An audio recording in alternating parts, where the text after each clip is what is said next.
জাইনের পাপা জাইনকে নিয়ে মার্কেটে গেছে, তার জন্য আমি রান্নাটা চড়িয়ে দিলাম, ঝাল আর ভাত চড়িয়ে দিলাম। ভাতটা হয়ে গেছে, বাসমতি চালের ভাত তো তাড়াতাড়ি হয়ে যায়। ডালটাও সিদ্ধ হয়ে গেছে, আমি একটু পানি দিয়ে আগে প্রথমে ডালটা সিদ্ধ করে নই, তারপরে পানি দিই।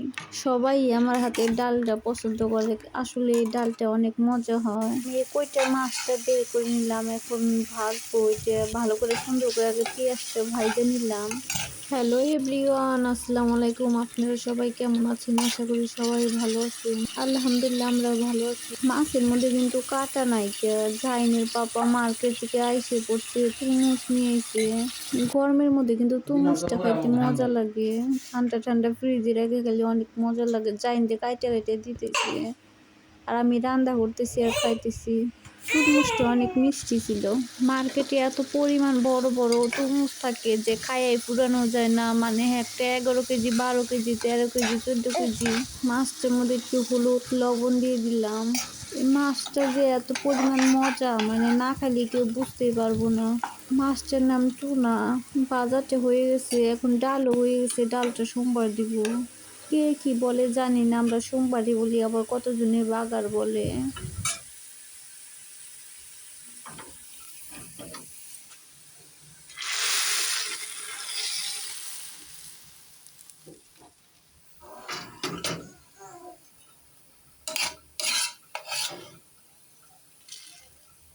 একটা টমাটোম কাইটে দিলাম, কারণ ডালের মধ্যে টমাটোম দিলে কিন্তু টক টক লাগে, খাইতে অনেক মজা লাগে। বলক উঠে গেছে ডাল। বাচ্চা নিয়ে যে রান্না বাড়ি করা এত পরিমাণ কষ্ট। আল্লাহ, এত কষ্ট করে ভিডিও বানাই, আপনারা সবাই চ্যানেলটা সাবস্ক্রাইব করে দিবেন।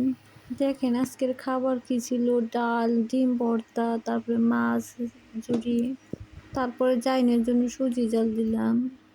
আজকে দুপুরের খাবার আঙ্গো এটাই। জাইনের পাপা সকালে আবার কাজে যাব, তার জন্য আমি চাপড়ি বানাবো। এখন আটা চাইনা নিতেছি। এইরকম করে পাতলা পাতলা করে চাপড়ি বানাইলে কিন্তু খাইতে অনেক মজা লাগে।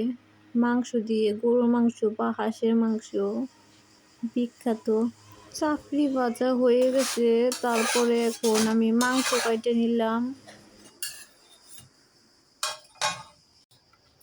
এগুলা টার্কি মুরগির মাংস, সবকিছু দেওয়া হয়ে গেছে। সকালে বাসি পেটে যদি তেলালা জিনিস খাওয়ায় গ্যাস হয়, কিন্তু তার জন্য এই টার্কি মুরগির মাংস জাইনের পাপা নিয়ে যায় কাছে, রুটি দিয়ে খাইতে অনেক মজা। মাংসটা দেখেন ভাজা হয়ে গেছে। তারপরে কিছু থালি বাসন ছিল, ধুয়ে নিলাম। আপনারা সবাই ভালো থাকবেন, সুস্থ থাকবেন। আল্লাহ হাফেজ।